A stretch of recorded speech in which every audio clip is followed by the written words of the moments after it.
Здравствуйте, уважаемые зрители! В этом выпуске я проведу разбор всех 3 частей видео Тима Морозова из дома с полтергейстом 5 уровня на предмет визуальных проявлений. Данная аналитика будет несколько отличаться от того, что было ранее. Для начала ознакомлю вас с изменениями. Первое изменение – рубрики «Разрушитель мифов» больше не будет. В прошлых выпусках было сказано многое, если не все, о бликах, отражениях, перекрытии источника света, тенях, обо всех возможных свойствах пыли, особенно под инфракрасной подсветкой камеры, да и в целом о многих иллюзиях.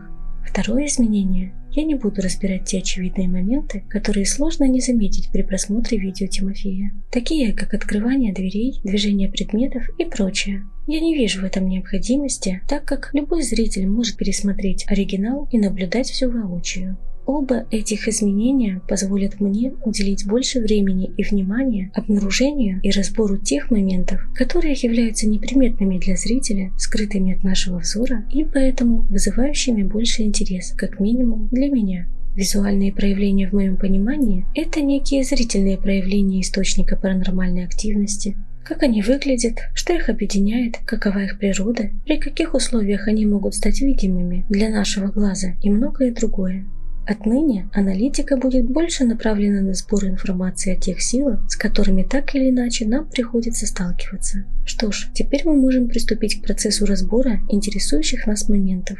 Как вы знаете, порой бывает очень сложно различить, что мы видим на том или ином фрагменте видео. Особенно, когда дело касается пыли. И особенно, когда съемка проводится на видеорегистраторе ночного видения. Тем более, когда знаешь, что в помещении присутствуют насекомые, комары, мотыльки и прочее. Прошу учесть этот фактор, потому что наша следующая рубрика касается именно этой категории проявлений.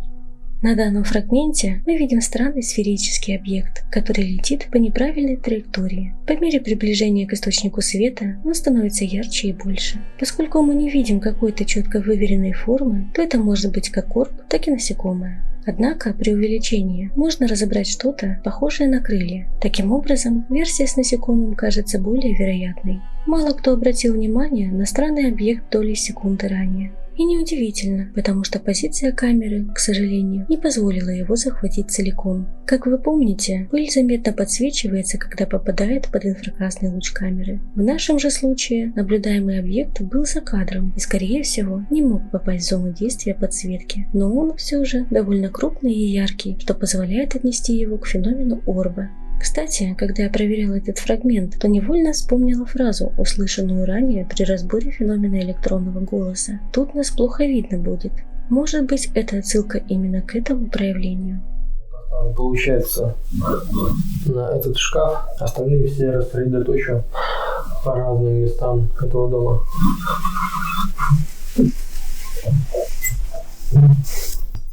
На следующих кадрах мы опять же становимся невольными свидетелями странного светящегося объекта, движущегося по неправильной траектории. Вероятнее всего, это орб. К такому выводу я пришла при сравнительном анализе данного явления с 2 крупными пылинками, которые пролетели по простой траектории. Пыль – это легкие частицы, они летят в направлении воздушного потока. Я не считаю, что поток воздуха, создаваемый движением Тимофея, мог задержать одну пылинку и изменить ее траекторию движения, не повлияв при этом на 2 другие. К тому же обратите внимание на звук, сопровождающий изменение движения объекта.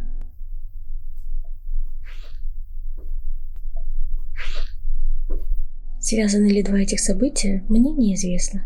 В этом фрагменте можно заметить яркий, будто светящийся шар. Была ли это пыль? Прибегнем опять же к сравнению этого объекта с 2 другими частицами, появляющимися в кадре. Да, направление у них одинаковое, разница присутствует только в интенсивности свечения и скорости движения. Я допускаю вероятность, что это очередной орб.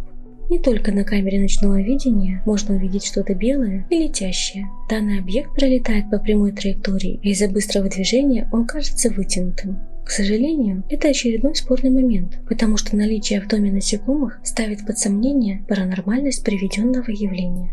Во время взрыва лампочки в 3-м видео мы можем наблюдать очередной странный светящийся шар, пролетающий на большой скорости через комнату. Он становится заметным при изменении освещенности помещения, его форма немного видоизменяется. А это в свою очередь указывает на то, что данный объект не является пылью, форма которой довольно статична.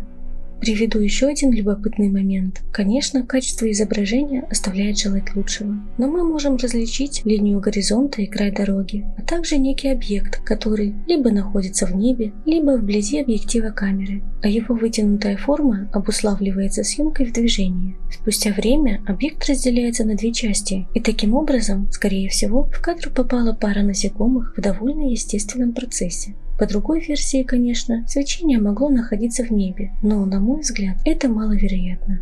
Вообще, каждая камера имеет свои сильные и слабые стороны. Например, слабой стороной видеорегистраторов ночного видения является подсветка всей возможной пыли, а также присутствие некоторых искажений. Недочет экшн-камеры – это требовательность к освещенности и падение качества при съемке в движении. Минус основной камеры – она довольно тяжелая, реагирует на инфракрасную подсветку видеорегистраторов, а также ограничивает маневренность Тимофея. Разбирая видео на предмет паранормального, необходимо учитывать эти факторы, поэтому я решила внести следующие фрагменты в аналитику, чтобы не возвращаться к ним в дальнейшем.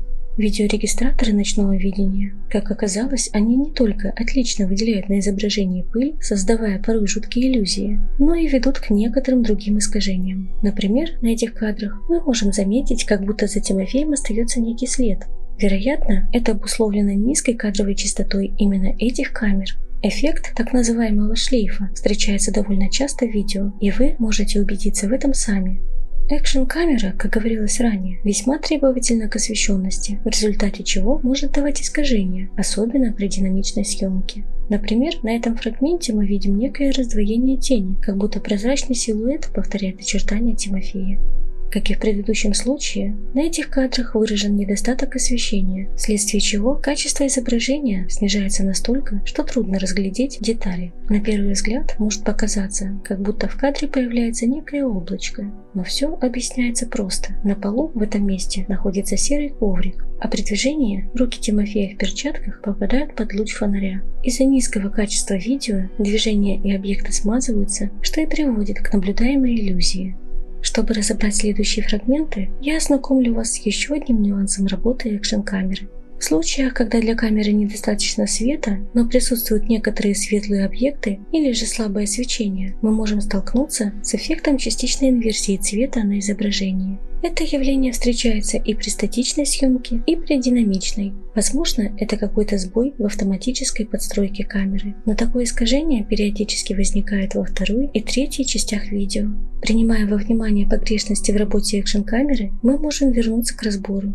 На данном фрагменте в паре кадров появляется то ли какая-то тень, то ли темное облако. Является ли это очередным искажением записи или же чем-то паранормальным, это предстоит решить зрителю, взвесив все «за» и «против». Очередной фрагмент низкого качества, сложный для разбора. Здесь мы можем наблюдать множественные искажения, проявляющиеся в виде деформации очертаний предметов и возникновения различных теней. К слову, будь у меня тенденция к нагнетанию атмосферы, я обязательно бы заострила внимание зрителя на нескольких кадрах, в которых появляется довольно четкое изображение чего-то, напоминающего лицо или же череп. Вот ведь незадача, я же как раз именно этим и занимаюсь. Простите, на самом деле я отношу эти фрагменты к случайным артефактам, возникшим из-за низкого качества съемки. Хотя, как знать, вдруг я заблуждаюсь, и на самом деле на нас кто-то смотрел в тот момент.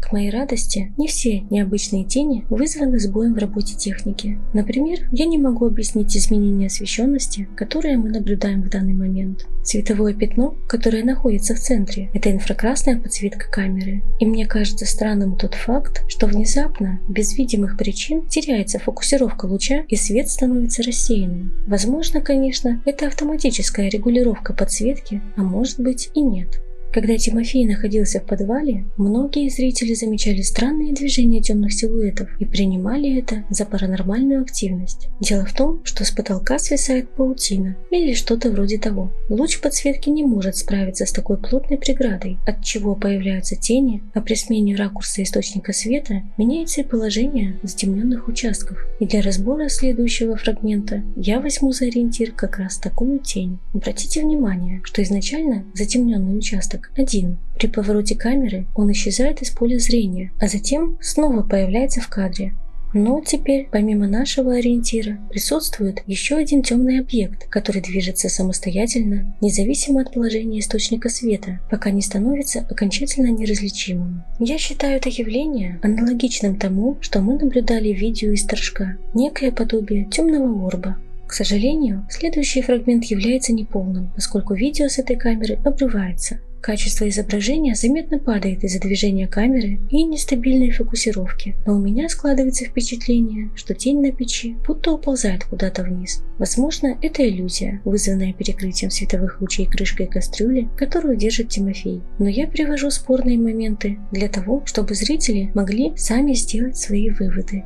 Здесь же мы снова сталкиваемся с эффектом уползающей тени. Несмотря на то, что скорость света колоссальна, изменение освещенности дверного проема происходит с запозданием. Поскольку оба этих явления сняты на видеорегистратор ночного видения, то я могу списать это разве что на медленную перестройку камеры в соответствии с освещением. Мне неизвестно, является ли данный феномен следствием особенностей камеры или же паранормальной активностью, но это напомнило мне аналогичное проявление, замеченное в видео из «Засмирец». Съемка третьего видео из дома с полтергейстом 5 уровня проходила 23 ноября. Температура в помещении держалась в районе 5 градусов по Цельсию. К тому же воздух был влажным, весь день шел дождь. Эти данные нам пригодятся при разборе следующих фрагментов. На всей продолжительности видео есть только 5 моментов, когда изо рта Тимофея идет пар. Учитывая приведенные ранее данные, в самом появлении пара нет ничего необычного. Странным являются лишь несколько моментов, которые мы рассмотрим детально. На этих кадрах Тимофей делает выдох, и, как результат, мы наблюдаем облачко пара, устремляющееся вверх. Странным же кажется второе, маленькое облачко, следующее за первым. Возможно, это был второй выдох, и этим все объясняется.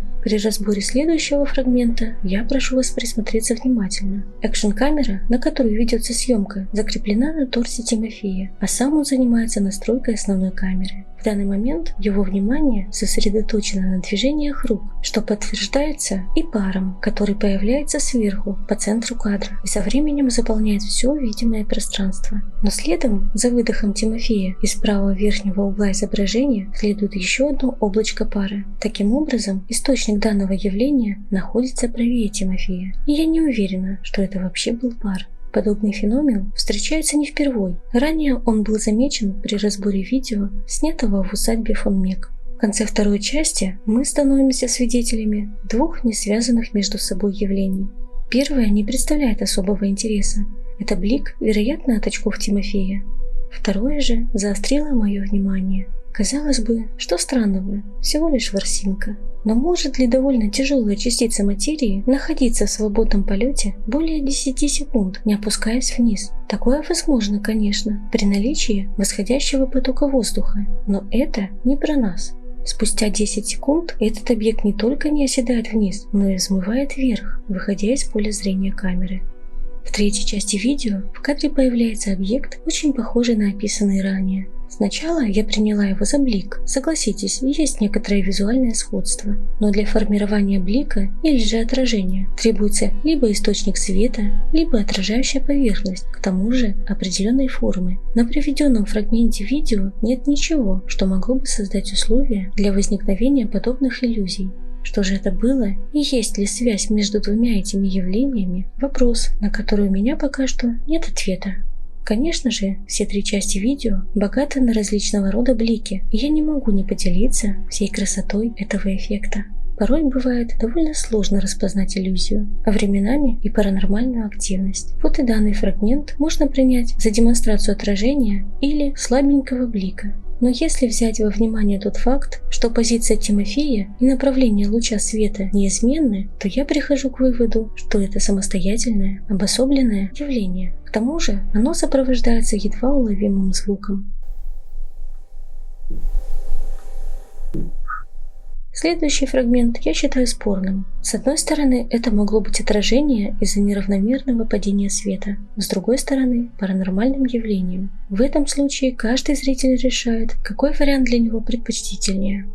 И, наконец, мы добрались до того феномена, который, казалось бы, является неоспоримым доказательством паранормального. Речь идет о ярких искажениях, возникших на некоторых кадрах в третьей части видео. Постоянные зрители знают, что в своих разборах я подвергаю сомнению многие, даже очевидно паранормальные проявления, с целью разобраться в происходящем максимально объективно. Так же будет и в этот раз. Сначала я приведу некоторые доводы, которые необходимы для полного и непредвзятого анализа. Обратите внимание на то, что каждый раз, когда возникает это явление, поблизости находятся видеорегистраторы ночного видения. Они все обладают инфракрасной подсветкой, которая заметна по розовому свечению на самих камерах. Я допускаю возможность, что каждое появление этого странного эффекта может быть связано с действием такой подсветки. Как минимум, они схожи по цвету. Это единственный довод, который можно привести против паранормальной природы данного явления. Стоит отметить тот факт, что Тимофей снимал довольно длительное время в одних и тех же условиях. Работающий ультрафиолетовый фонарь, присутствие в кадре видеорегистраторов и их подсветки,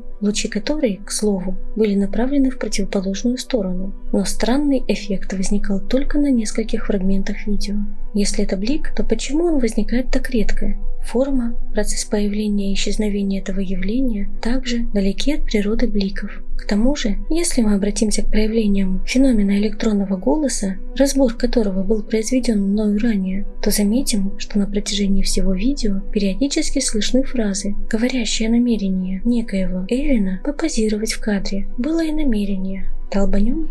Да. И сомнения в своих силах, что это несет за собой некий риск, и предложение начать спектакль, и подтверждение контакта, указание направления движения и многое-многое другое. Таким образом, я считаю, что этот феномен приходится веским и любопытным визуальным проявлением паранормальной активности. Я не буду разбирать каждое свечение по кадрам, потому что это равнозначно попытке искать знакомые образы в облаках или же клубах дыма. Что касательно звуковых аномалий видео, я приведу только один пример, на котором даже без какой-либо обработки слышно обращение по имени Тимофей. Это так называемая верхушка феномена электронного голоса, поверхностное его проявление. Конечно, если искать глубже, это слово станет частью фразы. Я же привожу этот фрагмент в качестве наглядного примера тому, как определяется присутствие феномена электронного голоса в видео. Более подробные разборы этого феномена я произвела ранее и не вижу смысла затягивать видео повторами. Конечно, кто-то скажет, что многие явления не приходятся паранормальными, и им можно найти объяснение. Да, в этой работе многое неоднозначно. Именно поэтому те проявления, которые не поддаются какой-либо логике, для меня составляют наибольшую ценность, как материал, позволяющий исследовать сокрытую сторону нашей реальности и немного приблизиться к разгадке этой тайны. Именно такие необъяснимые явления и подтверждают существование чего-то, что лежит за пределами нашего понимания. Возможно, в будущем наука найдет объяснение подобным феноменам. Я же буду проводить свое собственное и весьма скромное исследование. До скорых встреч!